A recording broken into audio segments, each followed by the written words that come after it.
Olá! Nesta aula, vamos tratar do contexto histórico da metodologia científica. Você deve estar lembrado da questão da metodologia científica, ou melhor, do que é metodologia científica. Metodologia, lembra? Vem de método. E científico vem de conhecimento científico, que também tratamos no último encontro. É tudo aquilo que tem que ser comprovado.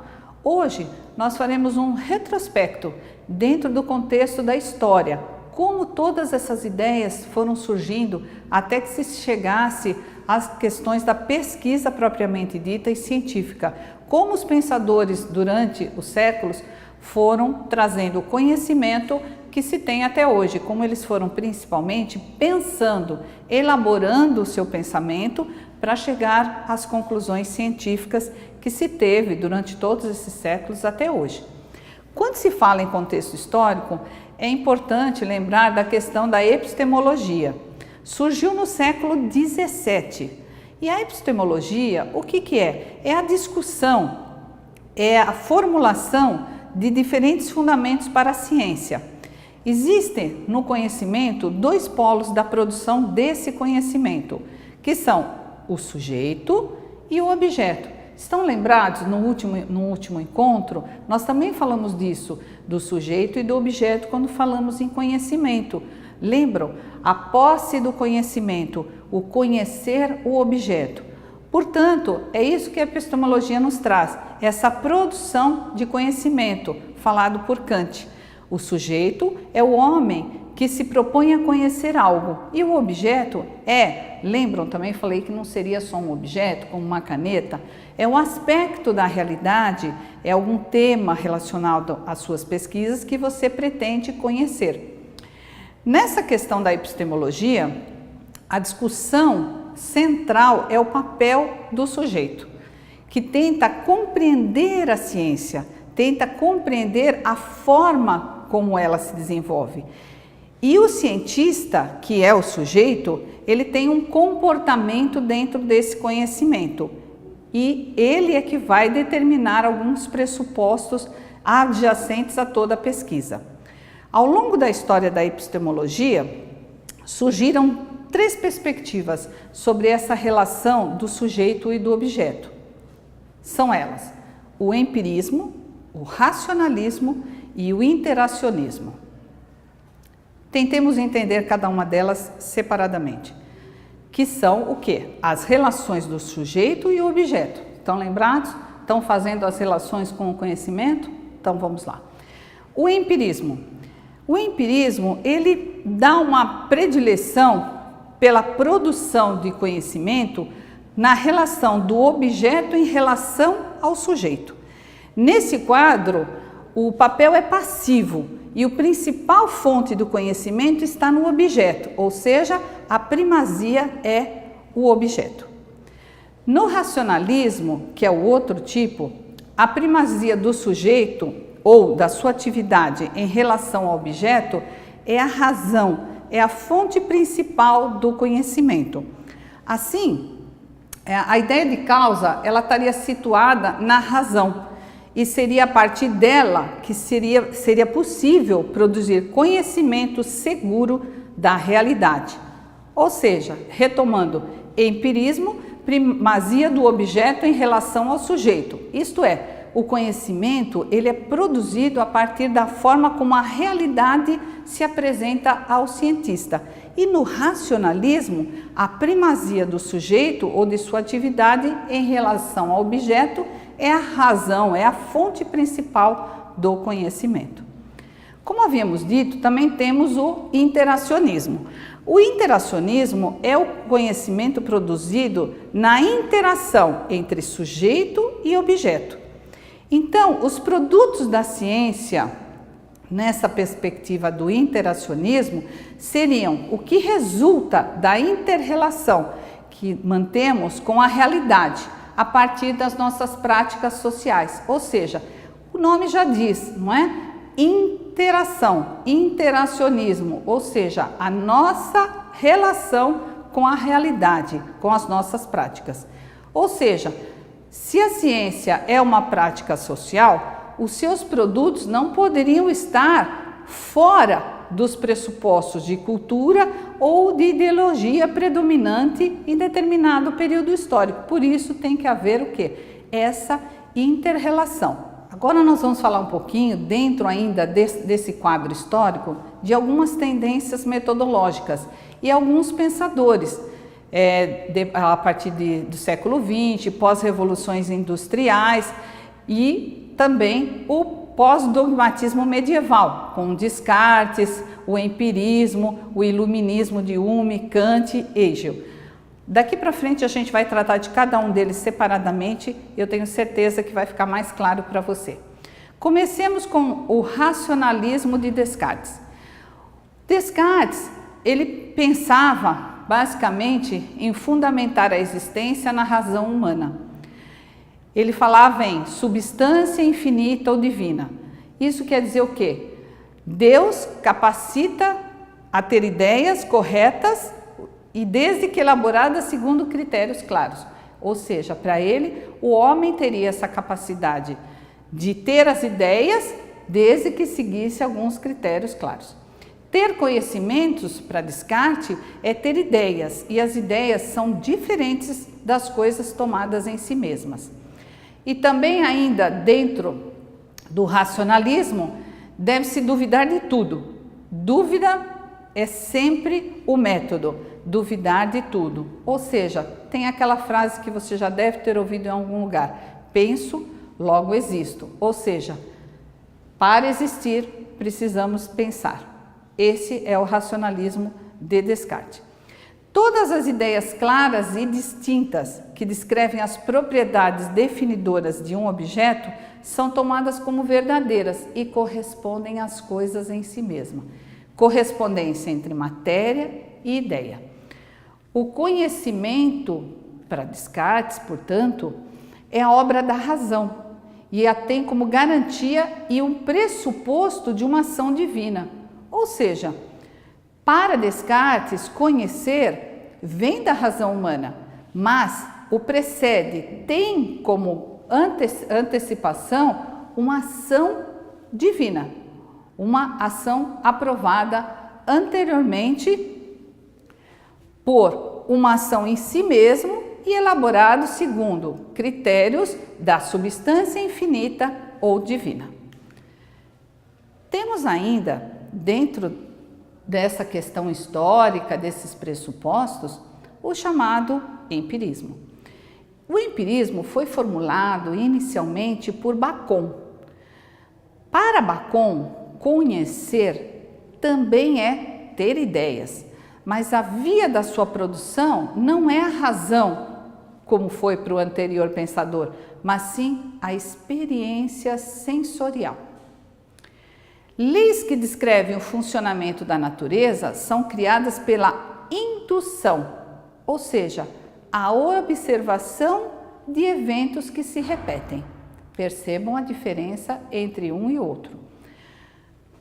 Ainda dentro do empirismo, como o conhecimento depende da experiência sensorial, sujeito a impurezas, a possibilidade do homem alcançar verdades e essências é questionada por alguns empiristas. Ou seja, boa parte de autores ainda separa os sujeitos e os objetos dentro da pesquisa e do conhecimento. Temos também a física newtoniana. É um método matemático que foi elaborado por Newton, que permitia converter os princípios físicos verificáveis pela observação em resultados quantitativos e chegar igualmente aos princípios físicos de observação. O Newton, ele combinou de maneira apropriada as duas tendências até então antagônicas, diferentes, que eram o empirismo e o racionalismo. Afirmava que tantos experimentos sem interpretação sistemática, que é o empirismo, lembram-se, o empírico é algo que não tem uma explicação sistemática. Lembram do conhecimento empírico? Como a dedução sem a evidência experimental, que é o racionalismo. Ele afirmava que não levam a uma teoria confiável, o matemático Newton. Ainda dentro da física newtoniana, descreve-se que tudo que não é deduzido por fenômenos constitui mera hipótese. Hipótese, só fazendo um parênteses, vocês sabem que é uma provável resposta e não uma resposta definitiva, e sim uma provável. Então, na física newtoniana, tudo que não é deduzido dos fenômenos se constitui mera hipótese. E na sua filosofia empírica, esta não tinha lugar, porque as proposições que são particulares são inferidas, ou seja, elas são resultados dos fenômenos e depois tornadas gerais por indução. Ou seja, se verifica algo, se aquilo traz resultado, então ele se generaliza por indução. A física, portanto, torna-se a base para a configuração de todas as outras ciências. Isso dentro da física newtoniana, que é o que nós estamos tratando aqui dentro dos pressupostos da metodologia científica. Já o empirismo de Hume é o empirismo radical. Sua análise, do processo de constituição do conhecimento, ela é relacionada ao seu projeto de constituição de uma ciência humana. Então ele fala em antropocentrismo, que é o homem deve descobrir em si as condições puramente psicológicas que possibilitam a produção de conhecimento. Para o pensador Hume, ele defende o critério da experiência sensível como condição de garantia de, pelo menos, alguma correção do conhecimento produzido pela ciência, baseado principalmente em dois critérios. Então, diz Hume que tudo que é diferente é separado, ou seja, não existem relações necessárias a priori, antes da experiência, entre eventos da natureza. E a modificação na natureza é pensável e é possível, o que reforça sobremaneira sua ausência de compromisso com a valorização ontológica da permanência, da eterna regularidade dos fenômenos. Assim, está descartada a possibilidade de um conhecimento absoluto. Então, era isso que Hume pensava na sua primeira propositura. E também, para Hume, o hábito ou o costume garante uma produção adequada ao conhecimento científico. A afirmação da causa de um fenômeno decorre da observação de repetições, de sucessões de eventos, ou seja, da repetição de eventos na natureza. O sujeito produtor do conhecimento, ele infere ou supõe uma regularidade. Como a natureza ela é modificável, Hume trata o determinismo de eventos ou sua regularidade, como probabilístico. A repetição de eventos no futuro é garantida pela crença, baseada na experiência passada de observação deste mesmo evento. Assim, portanto, para Hume, pelo hábito, chega-se à noção de causa e pela crença espera-se que no futuro o passado se repita. Portanto, para Hume não há separação entre sujeito e objeto. Outro pensador ainda é Kant. Kant considera, assim como Descartes, que foi o nosso primeiro pensador, que a ciência produz um conhecimento universal e correto. Não conhecemos as coisas em si mesmas, o neuromenon, mas como elas aparecem para nós, ou seja, como fenômenos. Nossa razão filtra a realidade.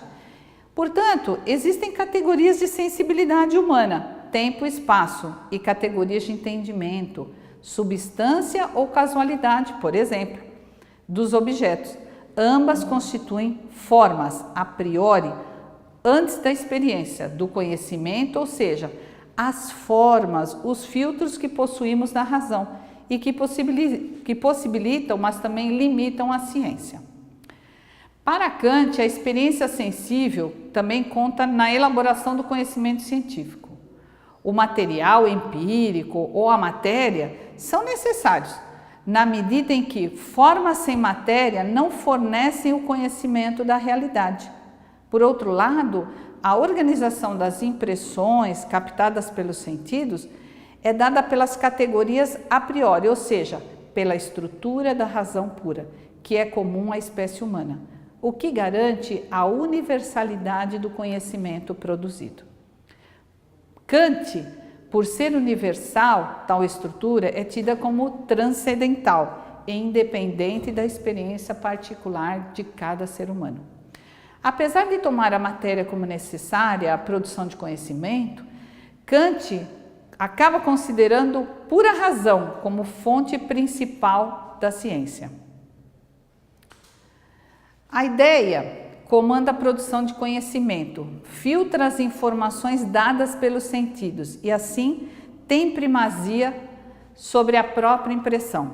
Nesse sentido, Kant se coloca ao lado dos autores que privilegiam a atividade do sujeito como fonte principal de conhecimento, o chamado racionalismo.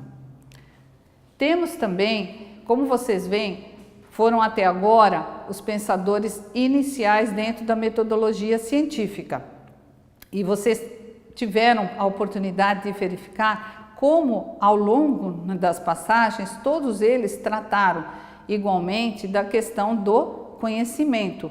Todos falam em objeto, todos falam em aquisição de conhecimento, cada qual dentro do seu pensamento, do seu desenvolvimento de ciência.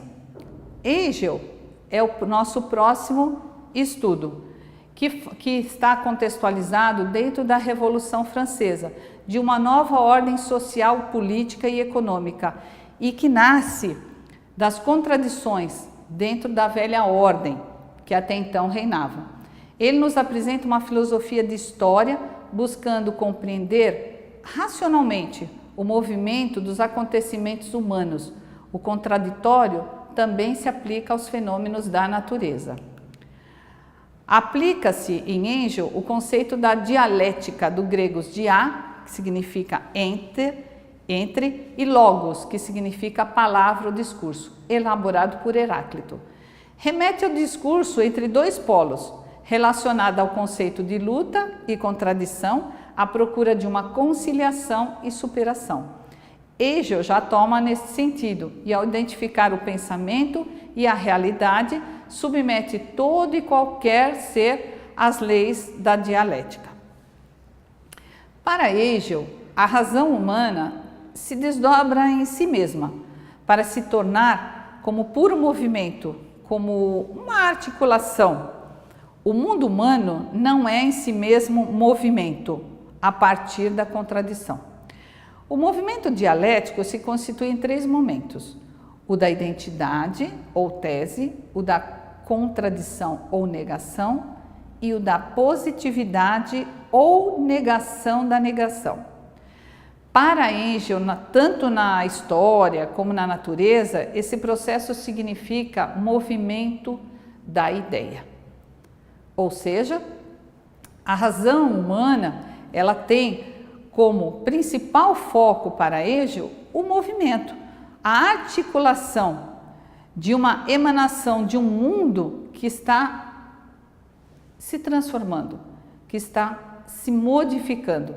Então, esse movimento dialético, ele enquadra dentro da identidade da tese, da contradição e da negação. Ou seja, ele fala em, tanto na história como na natureza, movimento e ideia. Seguidamente, temos o positivismo de Comte.